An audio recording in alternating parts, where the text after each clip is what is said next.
It's definitely not 142. Frick. I pressed record already. Now I gotta edit this. We don't gotta edit this. This is the best. This is because we haven't recorded in 3 months, and I'm getting DMs from people asking if we broke up. Are you actually getting DMs? Yeah, someone sent me a DM. "Did you and Jamie break up?" I'm like, "You can't break up with your brother. It'd be murder than it would be breaking up." Yeah, we would kill each other long before we broke up. Uh, hey, welcome to another episode of the Goalie Science Podcast. Sick intro there, guys. It's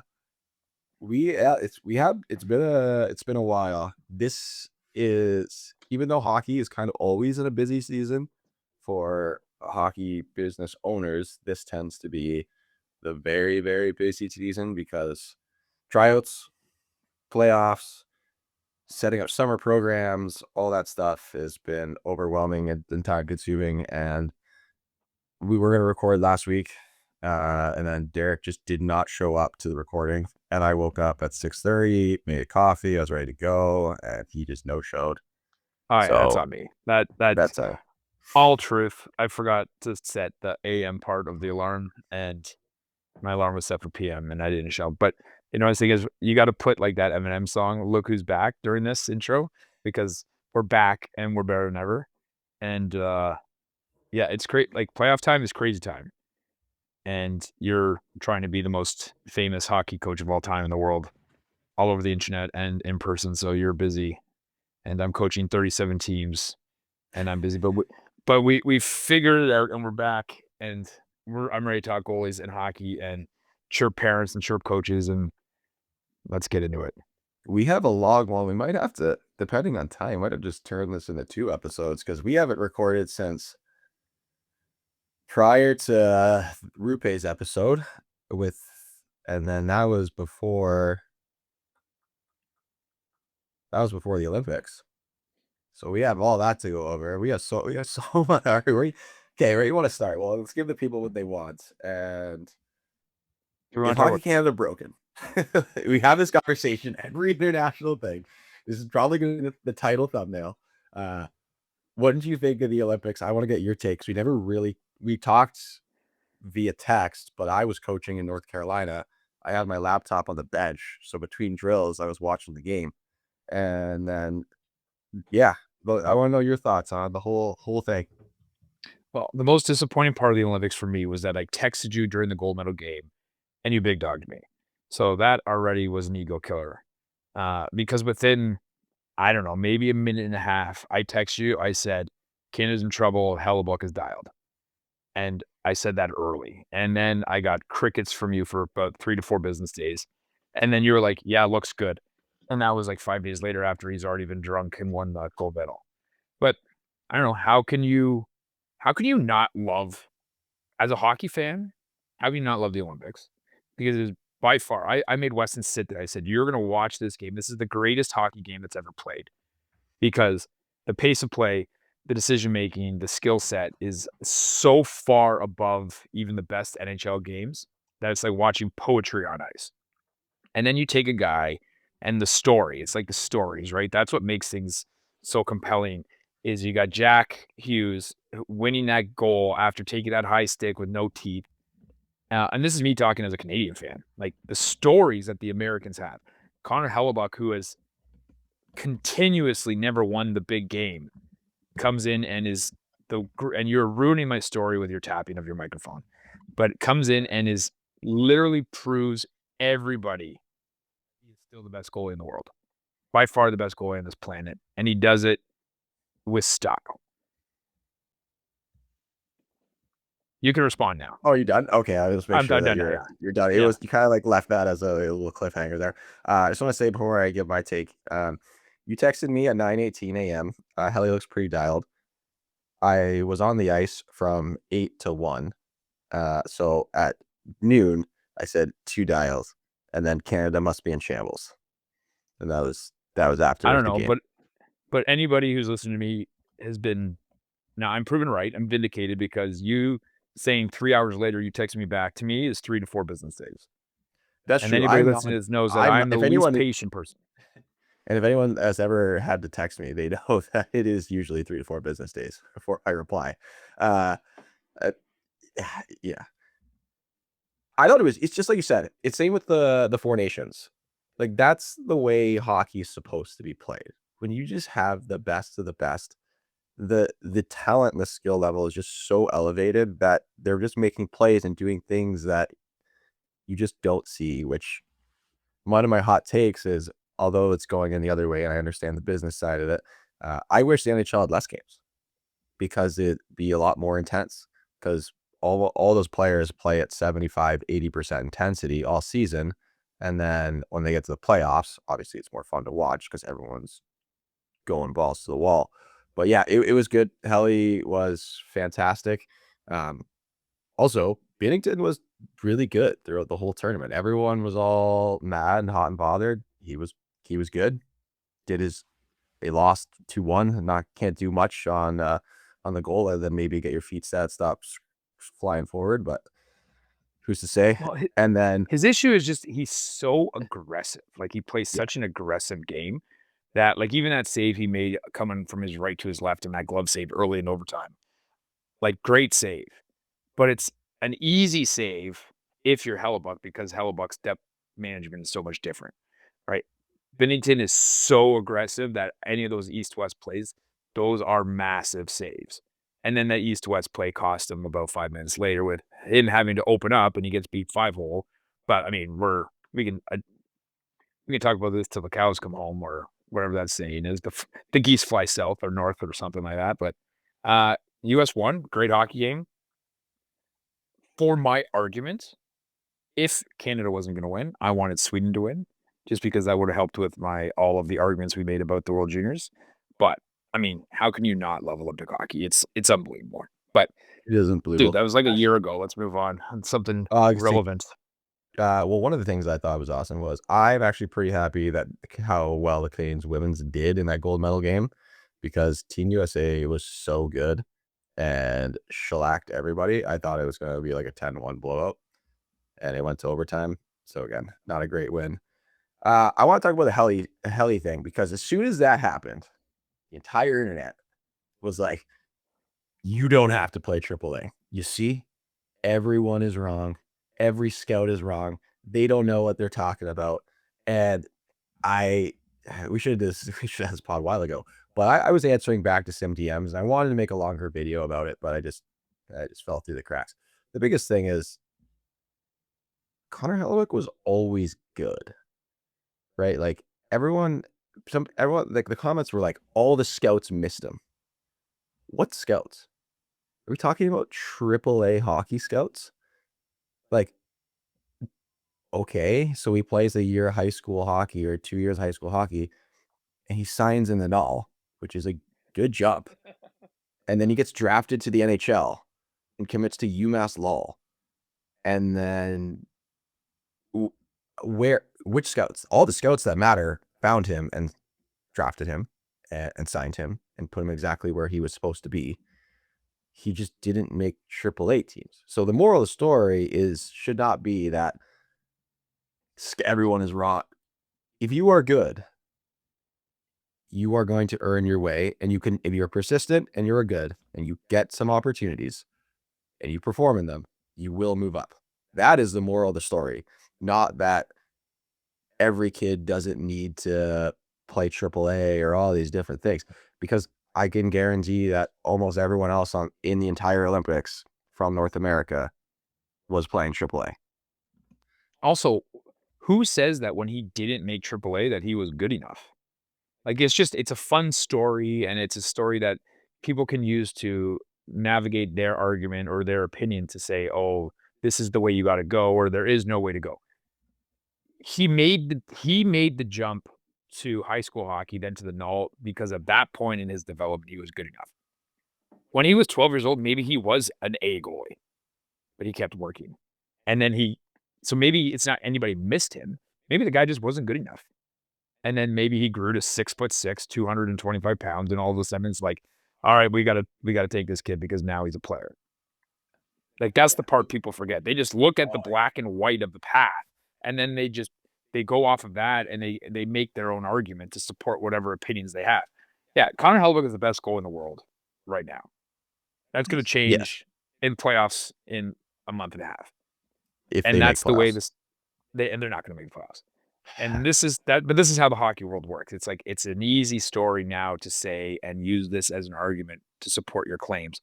But Connor Helbuck, I remember so people that don't know, Jamie and Connor wow. Jamie and Helly, call him Helly because we're so tight now. Um, He did come on this podcast. he was on our podcast. You guys have a personal relationship. You guys know each other. You guys are drafted in the same draft. So like there is a connection and some sort of a relationship there. So you know him.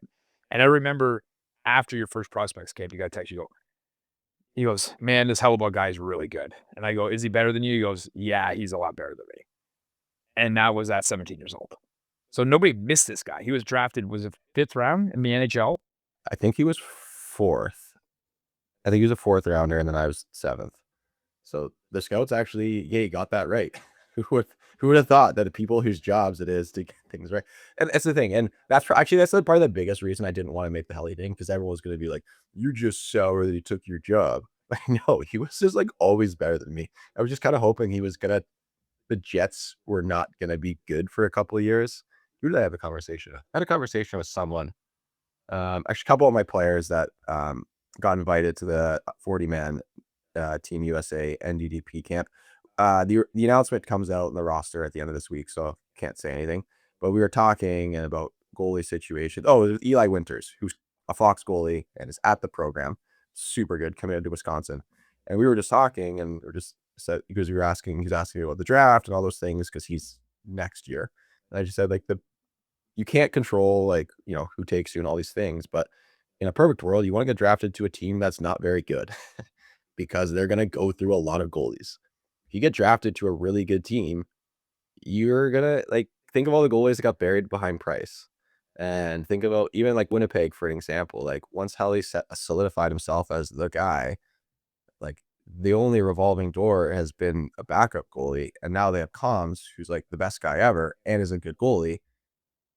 That duo is not going anywhere. That's a tough spot to be drafted in. Or Detroit, like who knows? They have too many good goalies. Like being drafted to Detroit right now is not good. So there's a lot of things that go into it. But yeah, Hang on before we move on. Before we move on to that, let's talk about how well of a job Winnipeg did drafting in that era. Okay, so there's you. That was a massive bust, complete failure, amounted to absolutely nothing. Okay, so that's their one black flag. But they got Hellebuck. Okay, so they drafted you and Hellebuck in the same draft. Yeah. The next draft, they drafted Comrie, who's played, 200 NHL games and still there as a 32-year-old. Dan Vladar, who's having an unreal year Did in they Philly. draft Vladar? Yeah, I think a year or 2 years after you, they drafted him. I don't think they did. No, he was Boston. He was always Oh, Boston. Boston. Because we played against, because he was in Atlanta. So okay, whatever. him. So not you're whatever. thinking okay. Mikkel. You're thinking Mikkel Burton. I'm thinking him, and then but also Laurent Brossoit, was he not drafted by the Jets? No. Okay, well, what the hell do I know? I don't You're know. doing a bad job, but they did do it. In all things considered, they have had pretty successful. And the fact that, and actually, if you look at it this way, like I was drafted from the OJ, and I was really drafted because I played like 3 really good games when the right people were in the stands. So that's like a throwaway pick. And the fact that I was good in college and I was okay in pro is a pretty good, like, hey, this guy might have talent. Let's see. Like that's a pretty good gamble. Didn't pay off for like it, didn't pay dividends, but it's a good gamble. Like it's better than draft. A lot of guys get drafted and then never go anywhere. Helly, obviously, Combs. They had Mikkel Burton, who is a good goalie and is doing really well in the KHL. I actually Googled him yesterday. He's not there anymore because he said if he wasn't playing in the NHL the next year, he's leaving. And they're like, you're not ready. So as Russians do, they just leave. And then they have 2 goalies in their system. World Junior goalie from like a couple years ago. Oh, played in Seattle, I think. I know who you're talking about. Ben would know. We need Ben. Yeah. We're not really good at stats and numbers, guys, but they have 2 really good goalies right now in their system. A couple of them have gotten NHL games. Like they have drafted well, and now it's a good time to be in the system because they're not very good. And so when a team is not very good, they don't make playoffs, and then they don't really care. And so it's a great time to just give your prospects games. So that's like a sick opportunity that a lot of goalies and players will get on bad teams. It's just like, all right, we're out. Here you go. Think about Buffalo. How many goalies Buffalo has gone through? How many guys got their first NHL games through friend of the podcast, Jason Kasdorf, another Winnipeg Jets draft pick, and then traded and gets a game and all that stuff. And then there are guys that are buried behind Carey Price that never even get a sniff because it's too hard. Can you Yeah, you can go back in the archives in, like, December, November when we were doing this podcast regularly, and me and you sitting here talking about how good Buffalo was gonna be, and now they are a wagon, and we said, "Go and try and take Alex Lyon if you're Edmonton Oilers," and they did not. And now, look at what is going on in Buffalo, and look at they would kill for Stuart Skinner back in Edmonton right now. hey, who would have thought that it actually wasn't the goalie's fault? So I was good. I'm glad you brought this up because I really want, as an Edmonton Oilers bandwagon rider. Oh God, it drives me crazy. It drives me crazy because I don't understand. I don't understand why. I know that they needed to get rid of Skinner because of pressure and he wasn't performing. It wasn't a good environment and all those things. I get that, but they did not. We need Ben here. We need Ben Cernick here because he would go on a rant about how the different systems are designed for different goalies. And I'm a huge believer in that. And Ben opened my eyes to that. The Edmonton Oilers give up like a lot of grade A lateral play opportunities. Stuart Skinner and Tristan Jarry and Chet Pickard or Calvin Pickard and Connor Ingram are not very good skaters, like on an NHL level. So they're not built for making those lateral plays. They're very good on making first shot saves, whether that's through traffic or no traffic. Guys like Bobrovsky, Vasilevsky, Saros, they are obviously can make the first saves, but they are so much better laterally. So they would thrive in that system. So I don't know why I don't know who in Edmonton is making these calls and was like, all right, let's get basically Stuart Skinner and trade him for Stuart Skinner, who I think is not even as strong as Stuart Skinner. But it's an example, and I like to use the example. Look at Allmark, a very good goalie, Vezina winner, thrived, did not do well in Buffalo system because they were not good. They gave up a lot of lateral chances.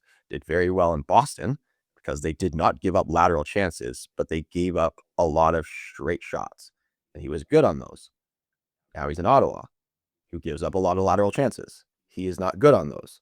So for certain goalies can thrive in certain structures. So either Edmonton needs to just let the goalies take all the shots, or they needed to do something. But I don't know what they're going to do at playoffs. They're just going to have to win 9-8 every game.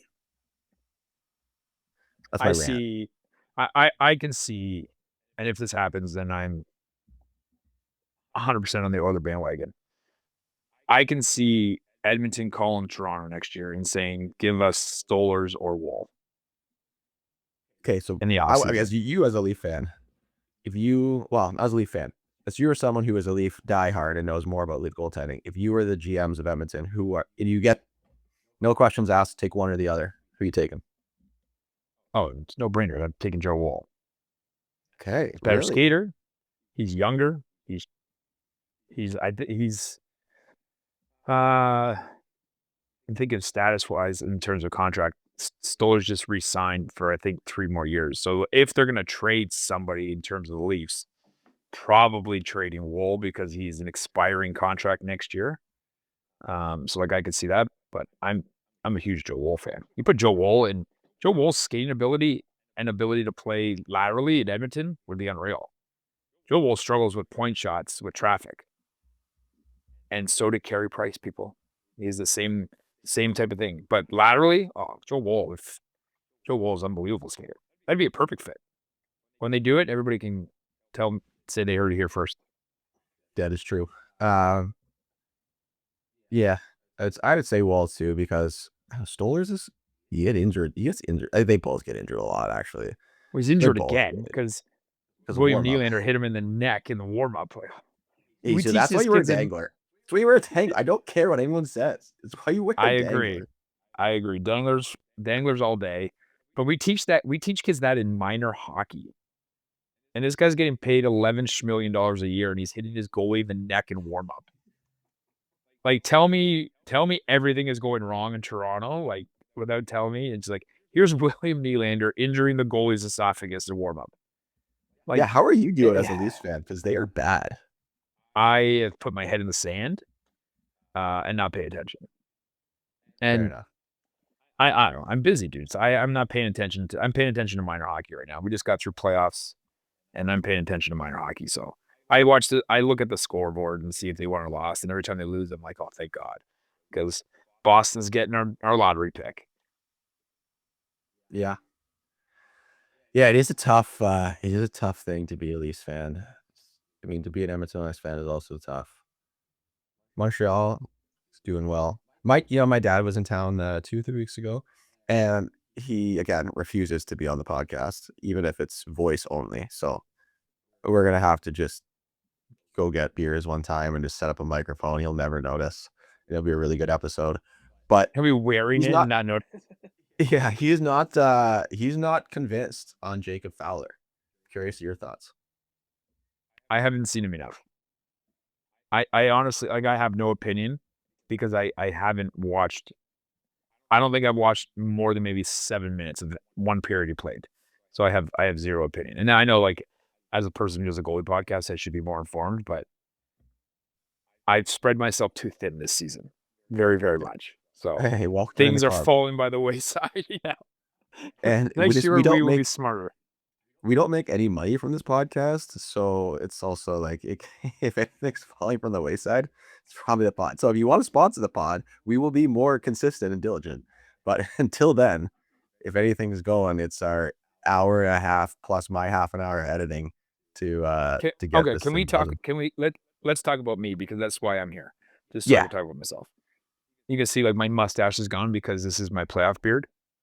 And I just gotta say, like, I'm coaching the U12 AA team, and we just won. We're the first Lancaster Bomber team in history to win the Tri-County Championships at AA. And we are headed to the OMHAs this weekend in Whitby, Ontario. So I didn't get that congratulations text from you. I'm just gonna assume that you're selfish and didn't even know because you're so self-absorbed. So I'm gonna give you the opportunity now to tell me congratulations, Booze. Which tri-count? What are the 3 counties? Honestly, I have no idea. Well, congratulations to the U12 Lancaster Bombers. It's always cool to be the first team to win. And you didn't text me History, after buddy, history. you didn't text Well, us I would have. after our Fox 18s. Our Fox U18s were the first ever Fox team to win a state championship for the boys. Oh, I did and you see never that. texted us. Congratulations. Hey, thanks. Congratulations to you guys. Yeah, thanks. How did Weston do? Well, they're out. They did not qualify for the OMHAs. They played. So the way AAA goes is they are in a pool of 5 teams. They play each other twice, and then the top 2 teams go to the OMHA. They went 3-5 in the playoffs.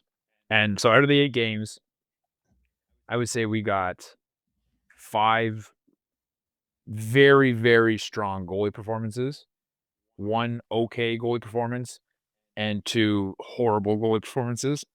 And those 2 horrible ones were the reason we didn't go through.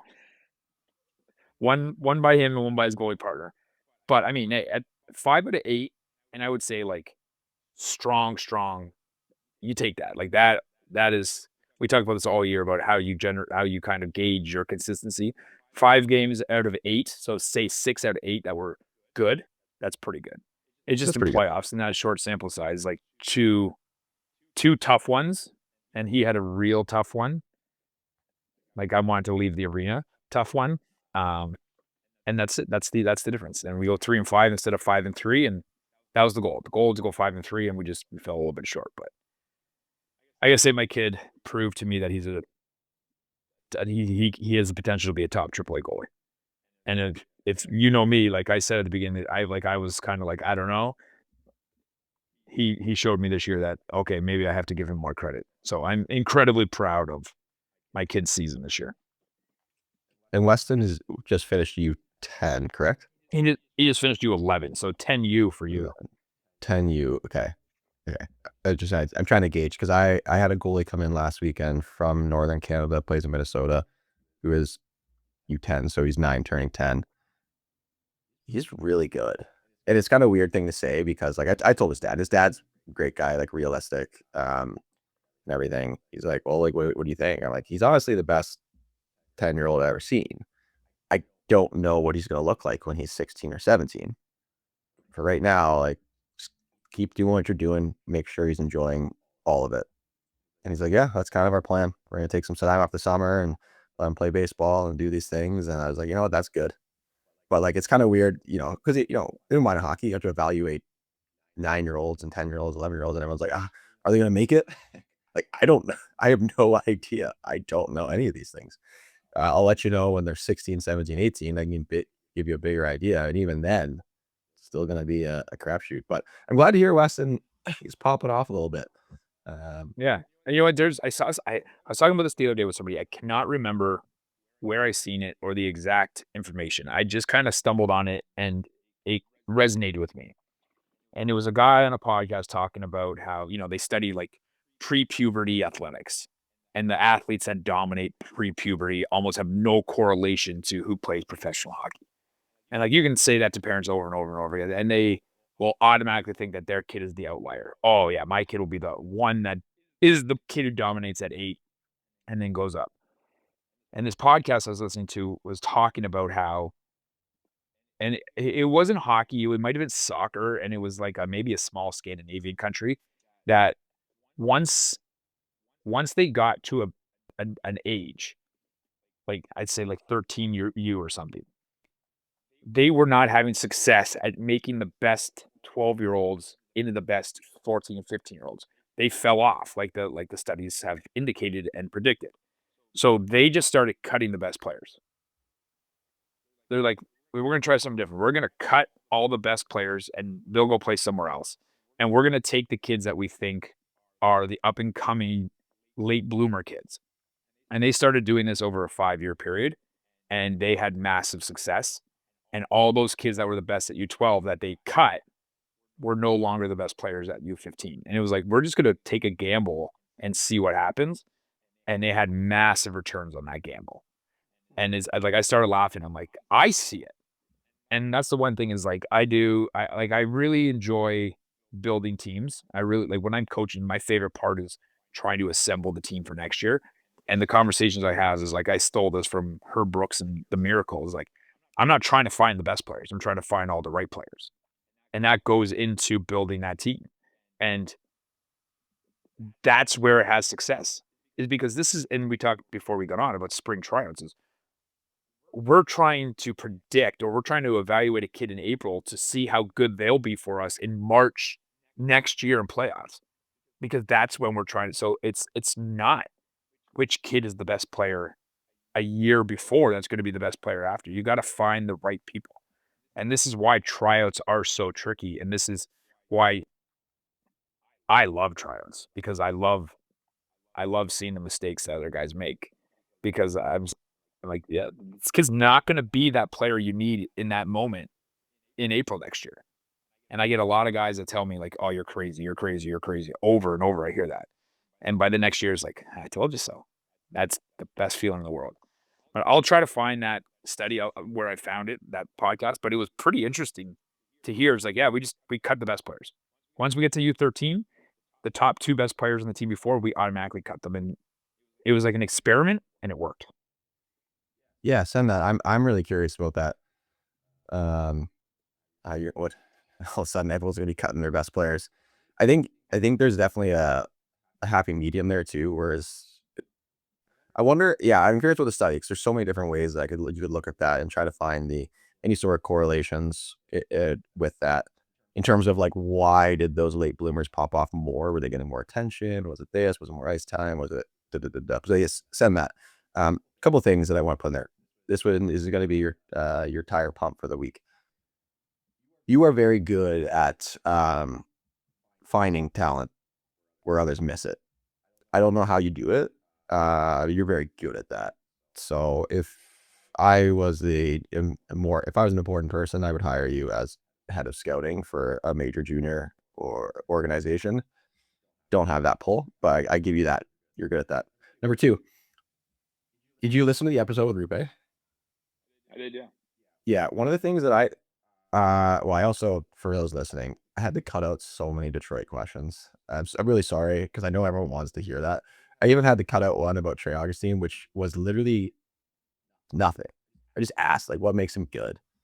And I'll just say that Rupe is going to get in trouble probably. So sorry, Rupe. But it was just like, what makes Trey Augustine good? And he's just like, he's just such a good skater.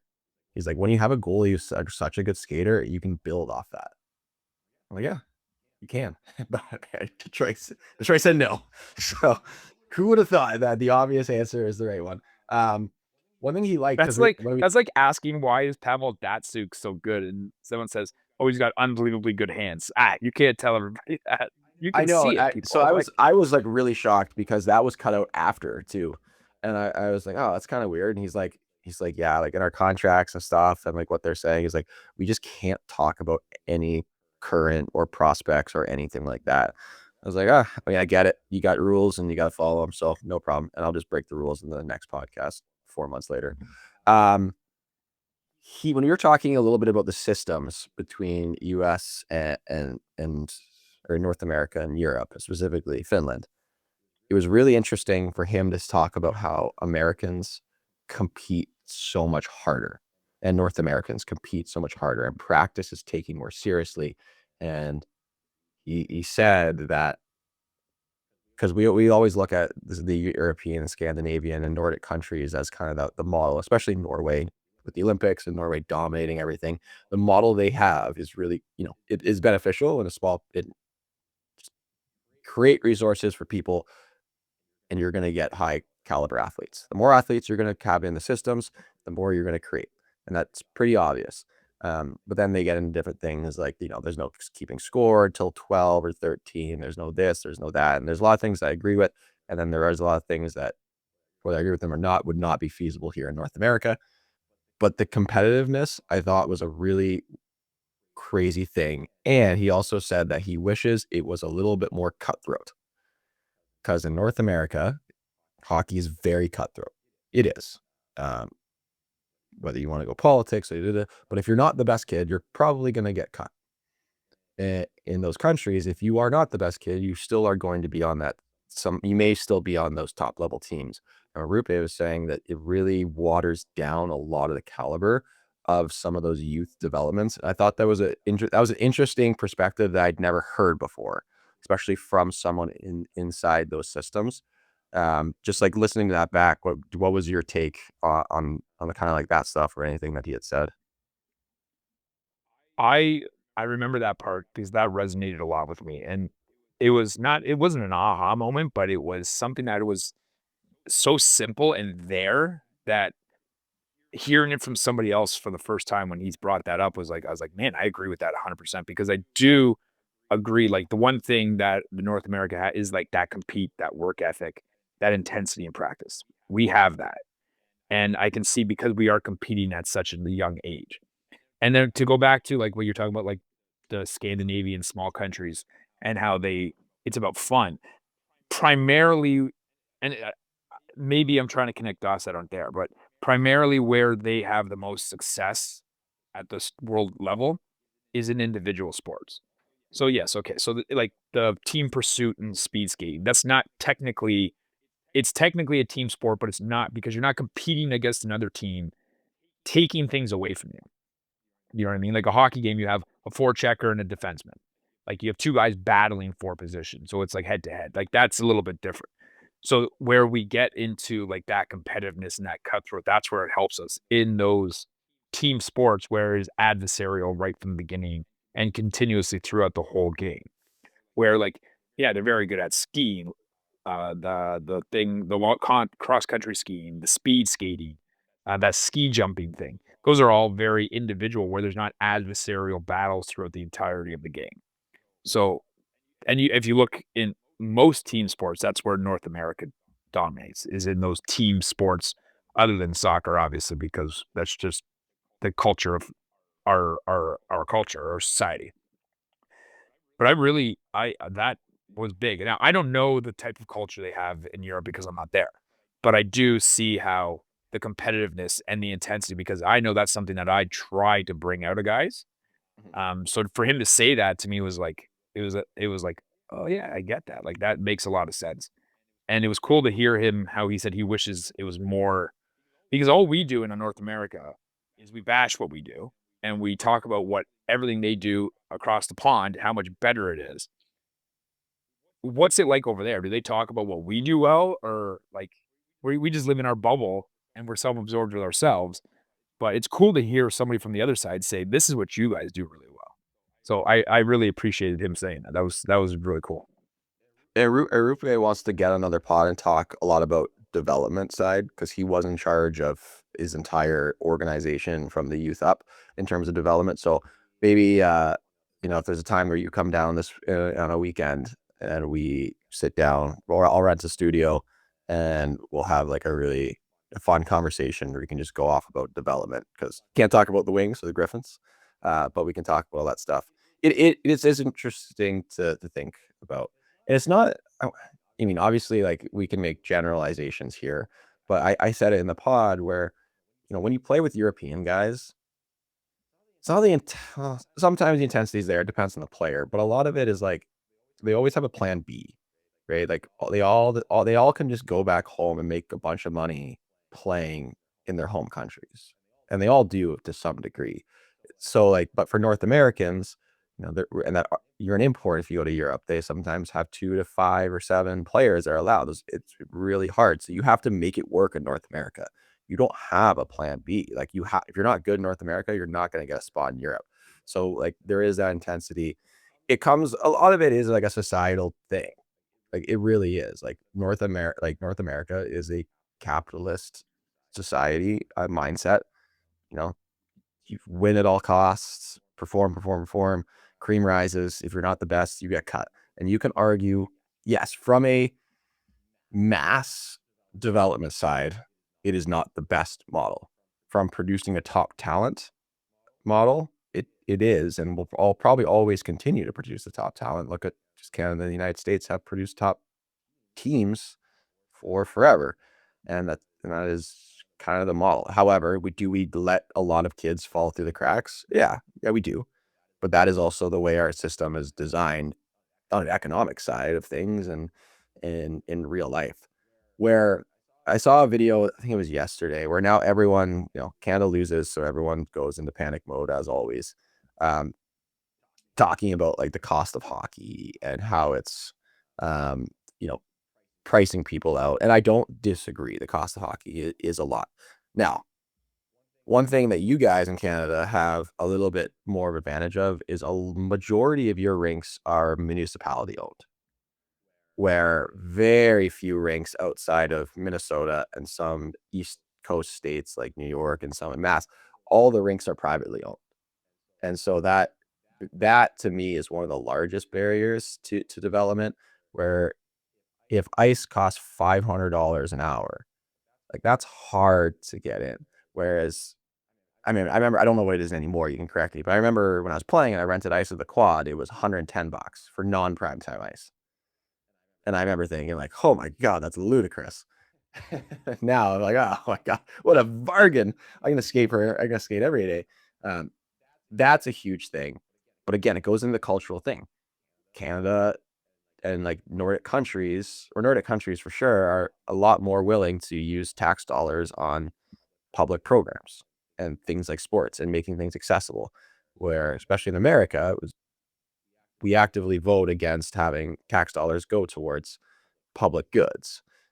So you can't complain that like things are too expensive, but we're also not subsidizing other programs, and that's the downside and another tricky challenge because you can get top of the line equipment off sideline swap that's been used for 3 months for like a third of the price. Like you don't need to have a $400 stick. Like you can get sticks that are pretty good. I bought a refurbished stick. It was broken and one of those companies put it together for like $75. It's great. It's held up. It's awesome. It's a exact replica of my sticks from Muskegon. Same player just broke it and I somehow got it. It's great. So there's a lot that goes into it development wise, but that's just something that's been on my mind with current economic uh, economic weathers that we're going through right now, and the cost of playing, and different ways to find ways to make things a little bit more affordable or accessible. Oh, and on that stick part, because uh, same thing. I got a Bauer Proto, a repaired stick. So anybody in my area, Southern Ontario, Hamilton, Oakville, Burlington, that Niagara region, you know where I am. If anybody does want a stick fixed or a repair stick, look up Integral Hockey Hamilton on Instagram. Guy in Bimbrook does this, and I've used 15, 20 of his sticks. And they're cheap. Like I got the same thing, a Bauer Proto that's been repaired. The flex I wanted, the curve I wanted. I have a lifetime warranty, and it was like $130 for a $400 stick. So like, there's ways to find, and like Hockey Stick Man in Mississauga, everybody knows who that guy is. They got tons of sticks. So, but yeah, if you do want your stick fixed, fixing the stick's like $60. Look up Integral Hockey Hamilton on Instagram if you're in the area, because Jeff, his name's Jeff, good dude. Been working with him for a long time. Probably has no idea we even do this podcast, so this is not sponsored. It's just trying to help out people who want high-end sticks for cheap. But Jeff, if you are listening, I could also use some backup sticks. And I mean, people are wondering, oh, they're cheap, so it You're must be just bad. this like They're cheap because what happens is teams will either just give their broken sticks to those people, or you buy them in like a ball. It's almost like like buying a pallet. A team will be like, hey, we have a box of just broken sticks. We'll sell it to you for like $100. They go, yeah, absolutely. And then those companies will get 60, 70 sticks for $100. And that's he how drives they, around to the OHL teams in the college, and they just give him the broken sticks. yeah, He fixes them and he sells them. exactly. Yeah, And so and they're great. it's a great way. And those stick, like I said, I've had zero issues with my stick.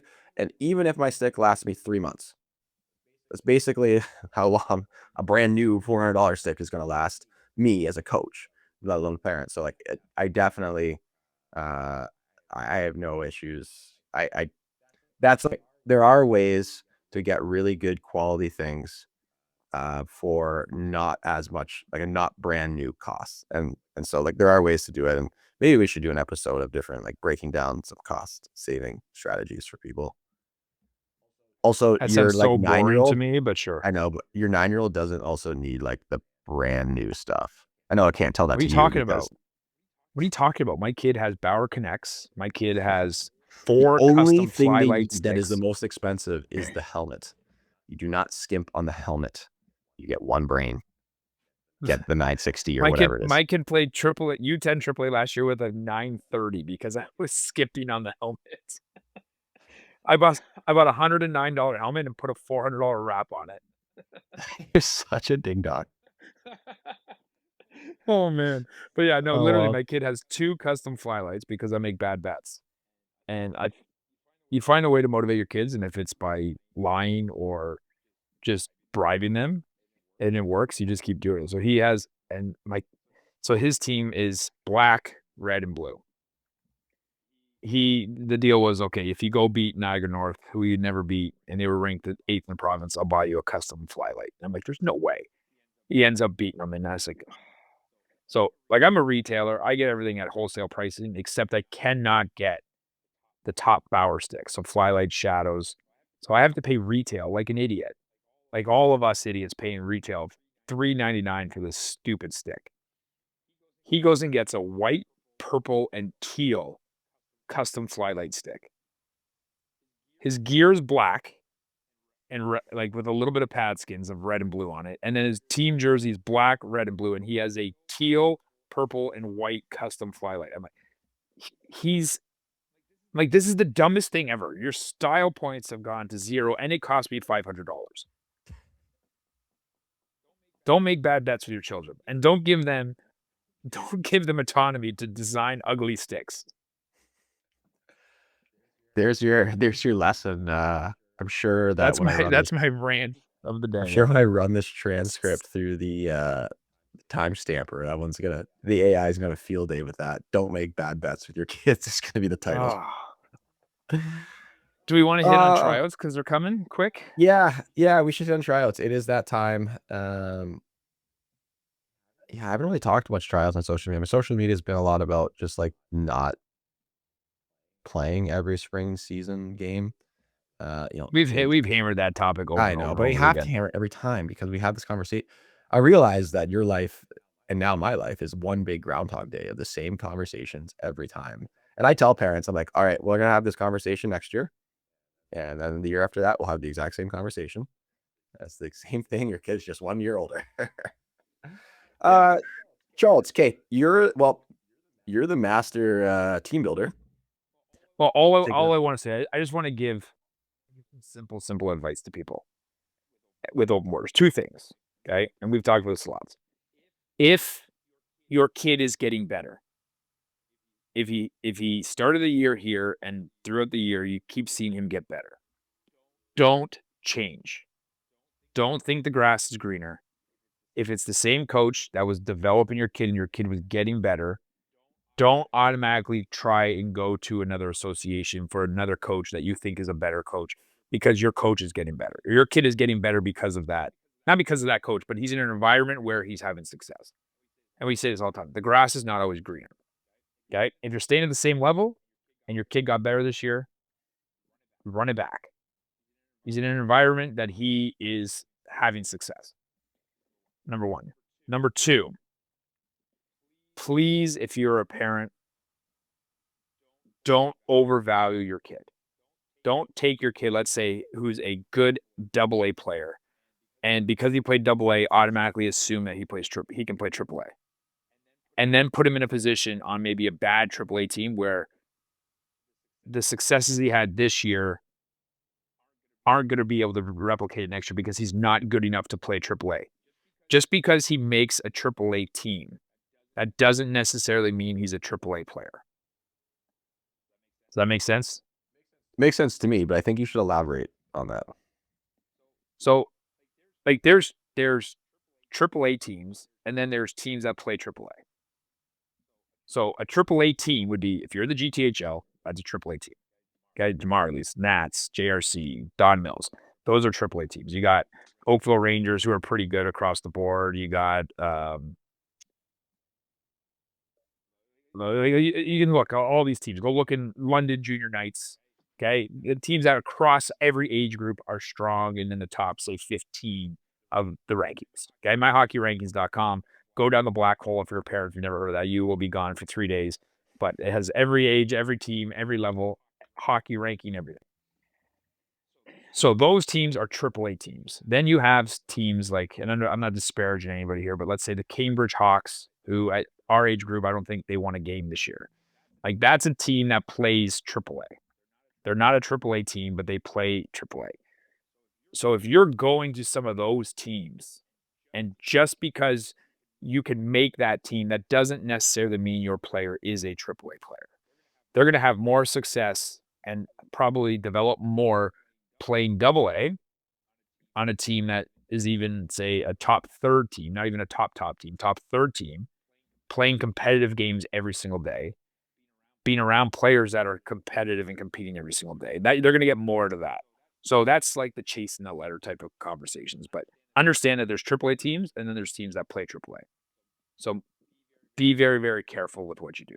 And the last thing I want to say is when you're talking to coaches, have the ability to read between the lines. Don't put yourself in a position where after tryouts, you feel like the coach lied to you or dragged you along. If you call a coach and the coach says, yeah, we're not making any decisions until tryouts, or yeah, he's on the bubble. If you hear these things, that coach is not interested in you. The coach wants you, the coach will tell you. They will call you and say, we want him, we're offering him a spot. Yes, we like him. This is what he brings to us. These are the things that we like. He can add to our team.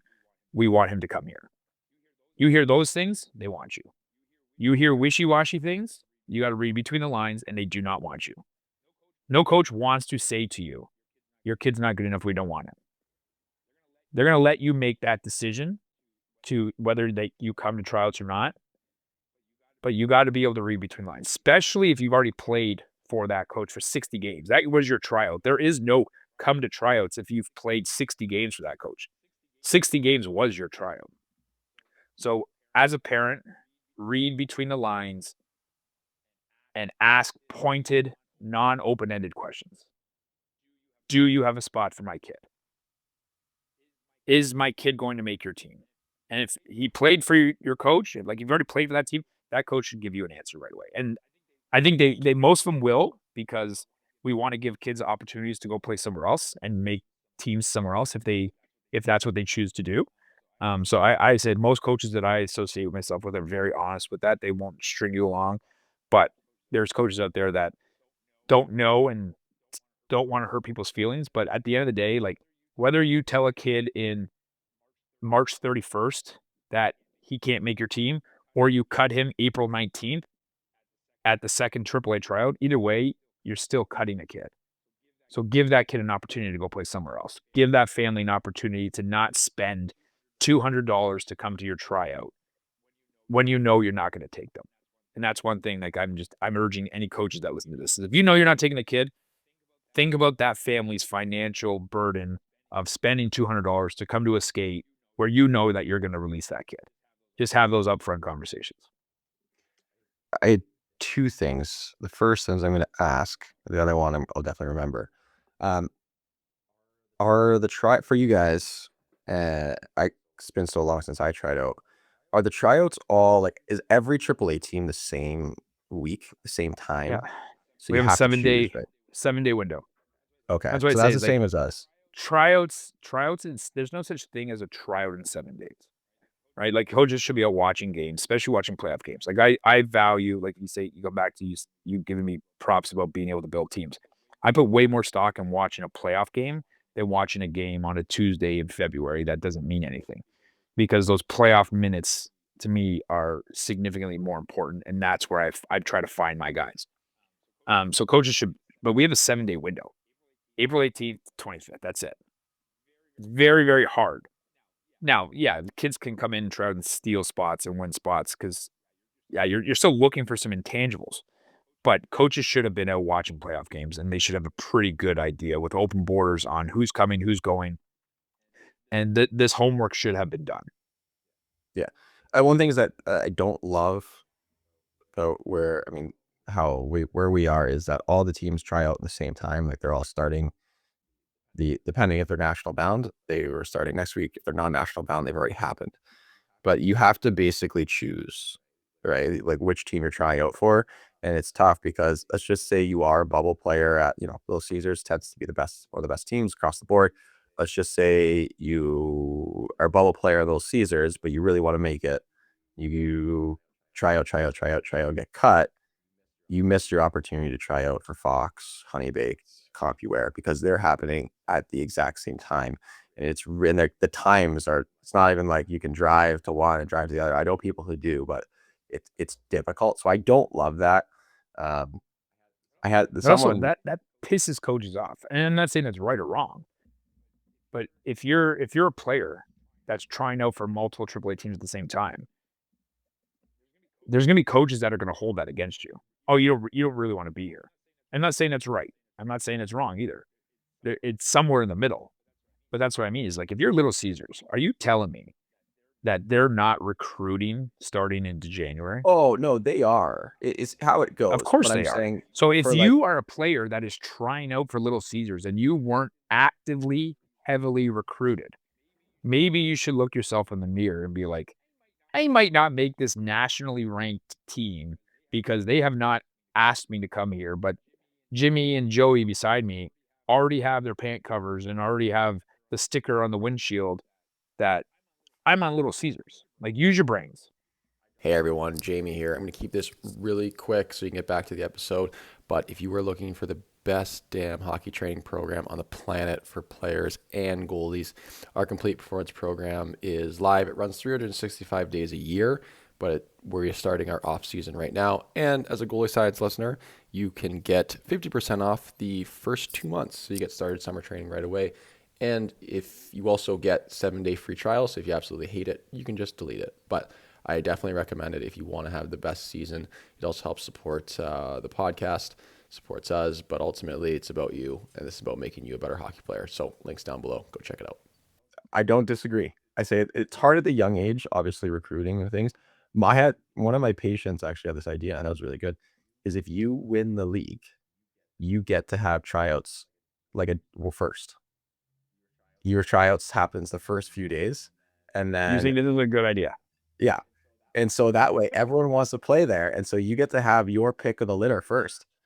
And so you just have it a little bit, and then everyone, That's so let's just say you know you get what to you just start did. Monday, Tuesday.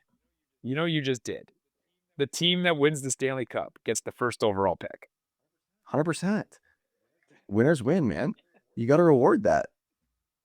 Oh man, you know what? Honest to God, it's open borders is what it is. But if you want to make the best program, you go out and you get the best coaches. Yes. Players Cannot skimp on that. players are very less likely to be loyal to the logo or to be loyal to a coach. And it's I been proven over and over and over and over again. If you are, I don't know, if you're Scotty Bowman and you're coaching in Little Caesars, and then you go to whoever Sorry. else is good. I don't know My cat. your If you're pro. watching on YouTube, my cat is having a field day. We'll see how he does.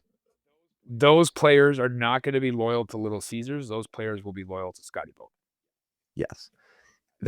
This is we just had the same conversation. We live the same life, basically. If you're an organization and you're doing your budgeting for the year, do not skimp on hiring good non-parent coaches. Because if you can hire good non-parent coaches and pay them a respectable amount of money, that it makes sense for them to work and to be invested for their time for your kids, it is worth it. Even if that means it's gonna someone don't get mad. Even if that means that's an extra $200 or $300 to your team fees, it is 100% worth it, because we already know how the parent coach conversation goes. And if you're coaching a team just because your kid is on the team, you are not going to be incentivized to make that. You're only incentivized to make the team good so that your kid looks good. Not everyone, but Unless you're that's insanely competitive like me and you'd pull your unless kid you're a in 2 psycho like seconds. you and you're willing to cut your Yeah, kid. But $100%. not everyone is like that. Pay pay the damn coaches. Like, you can get, there are former pro and college and players that were willing to do this on top of their their normal day-to-day jobs, if the money makes sense for them to do all that travel. So don't skimp on that. It's totally worth the investment, and that's what parents want. Like, parents, you tell that, be like, yeah, we don't have parent coaches here. We invest in our coaches and we provide them the resources so they are invested in you. You're invested in your kid. Like, parents want that. So, Speaking of and you're like this. This is you'll smile. And actually, I need you to, after when we get off this, because this will drop a little bit later. But I just had a phone call conversation with Jack Phibbs yesterday. Fibsy. Yeah, and I called him and offered him a spot on our coaching staff for next year as a non-parent. And for those players that know me and have played for me before, will understand this story. But what Jack Phibbs, uh, great friend of the show, the best guy you'll ever meet. But everybody out on ice knows who Jack Phibbs is.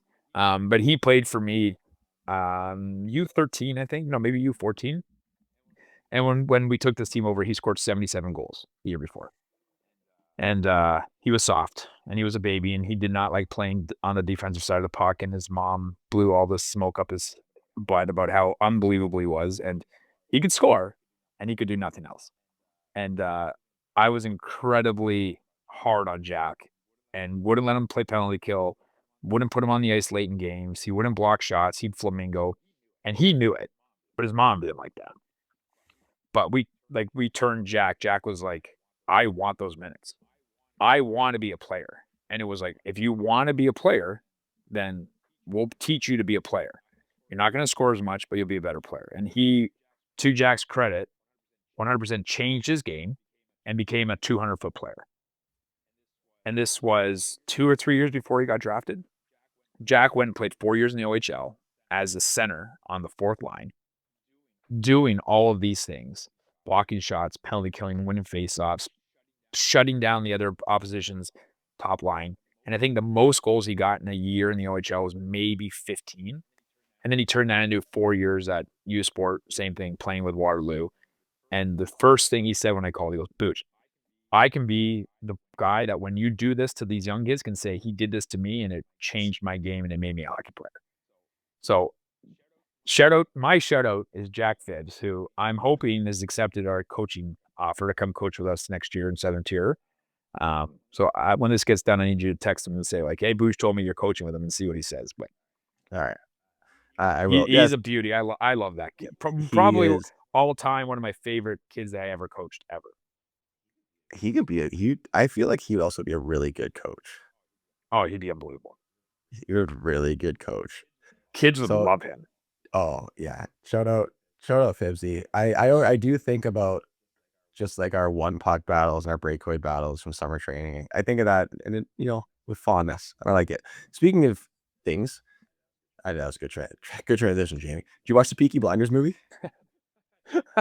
I saw it the picture on Netflix, but I have not watched it yet. No. Okay, I won't say anything then. I've watched 250 games on Live Barn in the last 5 I days preparing for the OMHAs. I've watched nothing else.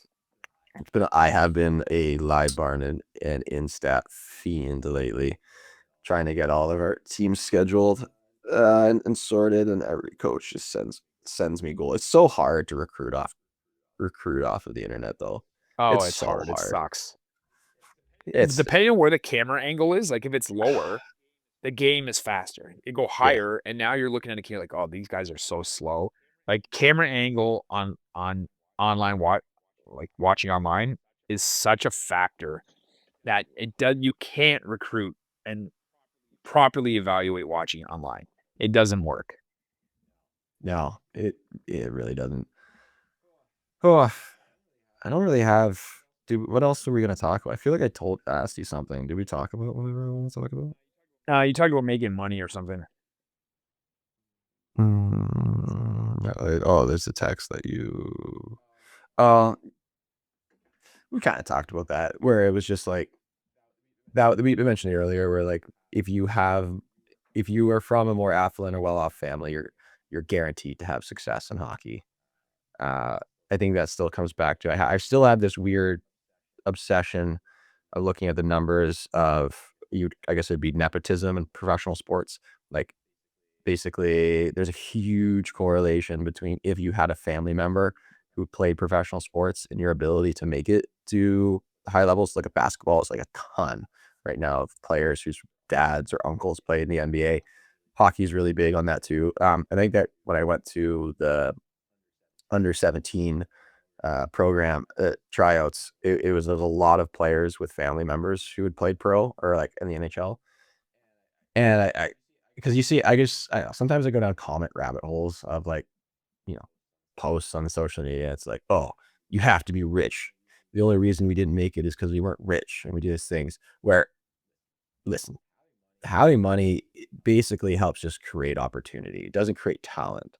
Where if you have a lot of money, you can afford to go to the best coaches and the best things, but it's not going to guarantee that you are going to be a good hockey player. It really improves the likelihood that you could be successful, like 100%. Just like if my dad worked at Goldman Sachs, I probably would be an investment banker at Goldman Sachs.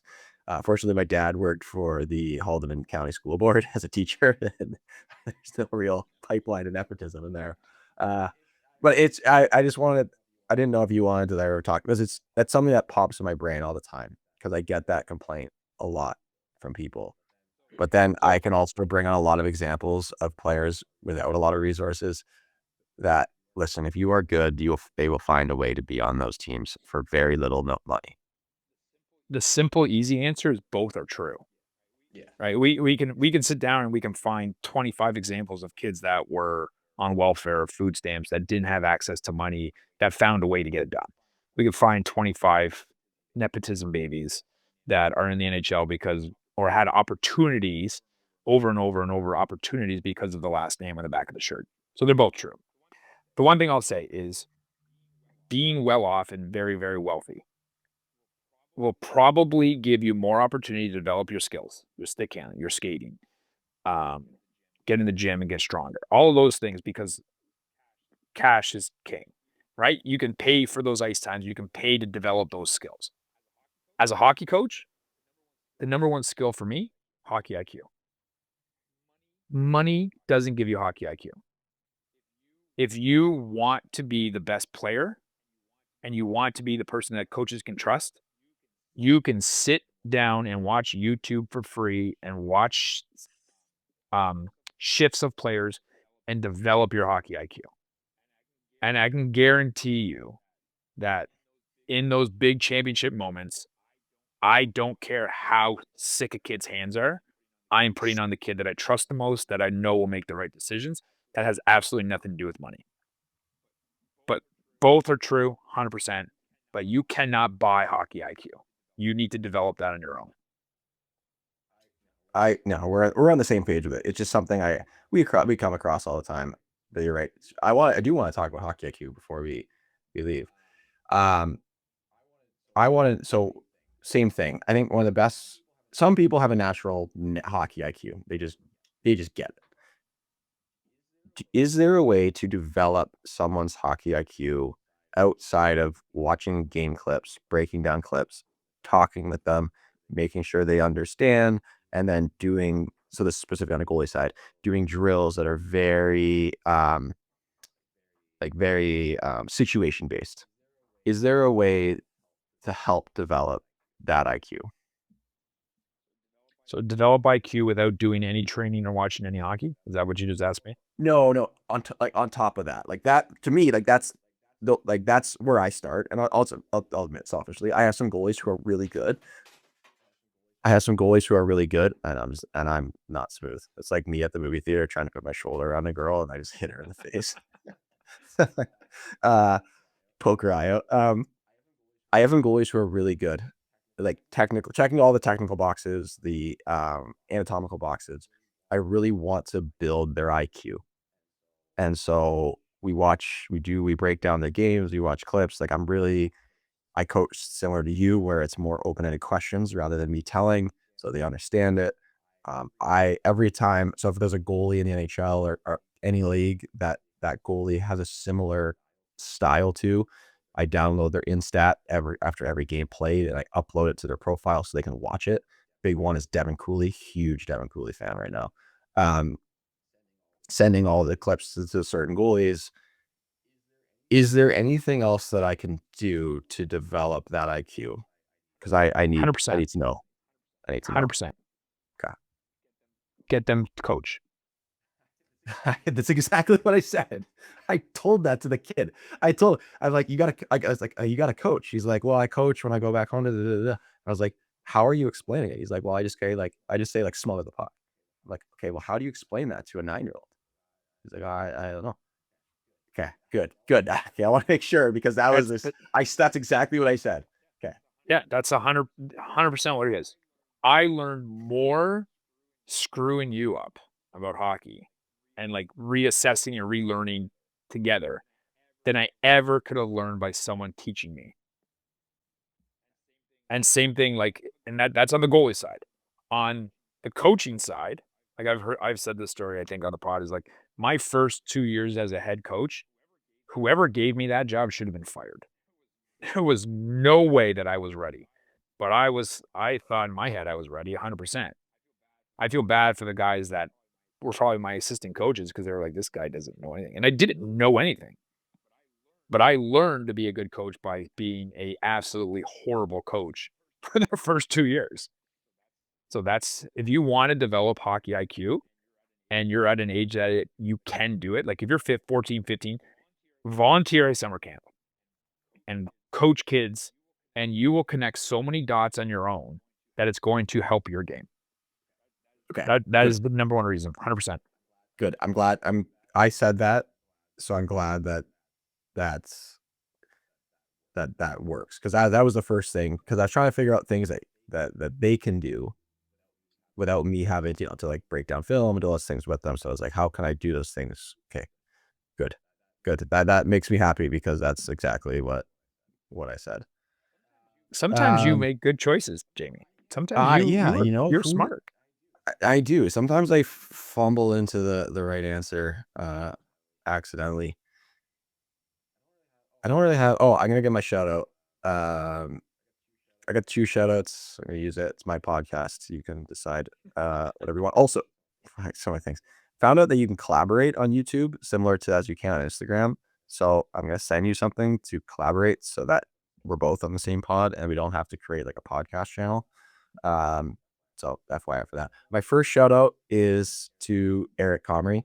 Um, Sometimes NHL players are big dogs and they think they're too cool for the world. And sometimes they're like, hey, I'm not going to autograph this for you because it devalues the cost of my autograph and stupid stuff. Well, one of my goalies who does my remote mentorship programs, a Winnipeg kid, loves, so shout out Kale. He's a really good goalie, plays in the AAA circuit there. And favorite goalie, Eric Comrie, texted comms. I said, hey man, can you, if you get a chance, could you make like a 30-second video just saying hey to Kale and wish him good luck in the playoffs? Next day after a game, makes the video for me. He's like, hey, is this okay? Like, da da da da. Like, man, I thanked him so much and appreciative. It's those little things that go a long way. So I want to shout out Eric Comrie because great guy, great goalie, and he's not too showtime to just take 30 seconds out of his day to record a video. So shout out comms. My other shout outs are to the 3 athletes that are ghost athletes. So Mason Martin is one of my goalies. Ryan Teuscher is a forward, and Andrew Krochak, who's a defenseman, all invited to the 40-man camp. So for those in Canada, around the world that might not be familiar, United States, USA Hockey has 2 national development programs, under 17 and U18. It is basically the goal of every American hockey player to make this team. It's a huge stepping stone, and it is a huge majority of the players on that roster will end up playing on the World Junior team. All 3 were invited to camp. While I know the results, if people know the results, we haven't been announced. But even just making it to that camp is a huge accomplishment. And so I'm excited for the next podcast where we see if they made it. And also, I know that the plan B of a lot of these kids is like the London Knights. So it's like, hey, your plan B is everyone else's plan A. That must be pretty nice. So I want to shout out them because it's that was probably one of the first times I had my proud dad moment as someone without kids, as someone who's we're now like going there to watch uh and like watching them try out and like going through the highs and lows and sitting with their parents who are stressing out. And I actually met a couple of like one of the goalies there trying out his dad. His dad was former goalie, recognized me off social media, came in and said hello and talked. And so it was pretty cool to go through that. But I had my proud dad moment. And even Fran noticed it when I found out they got invited. He's like, why are you smiling so much? I'm like, I'm just happy for them. Like, it's so cool. And hopefully they're all in the World Junior team in 2 years because it's in Finland. And we going. Oh, man, it's such a good feeling, isn't it? Like, it really is. And if you don't coach, you don't know what that means, but, like, it it makes you feel so damn good, and you're so happy for somebody else when they realize some of what like, you see the sweat and the tears, and it just to be, like, a small part is such a good feeling, so I'm glad you got that, that's awesome. And before I give you your shout out, that reminds me. So I was lucky. I did an interview with actually like a local paper or whatever talking about Ghost, and it's funny because everyone wants to talk to, like companies and stuff that do like influencer sponsorships or interviewing. They want to talk about me and like what are you doing? Like I'm like I just want to highlight my athletes. Like I do my own branding, founder led brand kind of stuff so that I can reach more athletes so that we can help more athletes. Like one of the companies was like, hey, you got to post more about you on your page. I'm like, I don't want to. I want to post more about my athletes. Like I get more fired up about them making a national program or shout out Gavin Melcher, man. Been grinding it out as a 2005 overager. Was playing in the NCDC on a not a very good team. Was tearing it up. Got an opportunity. Now he's finishing the year in the NAL and he's putting up numbers. And the 2005 birth year class has been the most affected by the new major junior changes in the NCAA, where a while ago he would have been easily a Division I goalie. Now he's fighting to get into a higher level D3 program and then prove himself a D3 and hopefully transfer up. Like, shout out him, because that makes me happy when he texts me and he's like, we just clinched playoffs, 3-1 win over El Paso. It's feeling really good. I'm finally starting to settle in. I'm like, love it. Love it. My day's made. So shout out to all those guys. Okay, your turn. Well, I kind of did my shout out to the U12 Bombers AA team that I coached. Unbelievably proud. And I got to say a quick thank you to all the parents on that team. I am probably not, if they got to pick a perfect coach for their children as opposed to their hockey players, I'm probably not the one that they would love the most. But I said to them at the beginning of the year, like, I'm going to be incredibly hard on your kids. I'm going to probably swear more than you like. I'm going to hold them accountable. And I've done that. But these kids have grown and they did something first time in history. U12 AA Tri-County champions. So shout out to all 17 kids on that team. We have one more weekend to go. And next pod, if we start and I'm wearing a red hat, then we got the job done. But super, super proud of all of them, plus their parents, great people.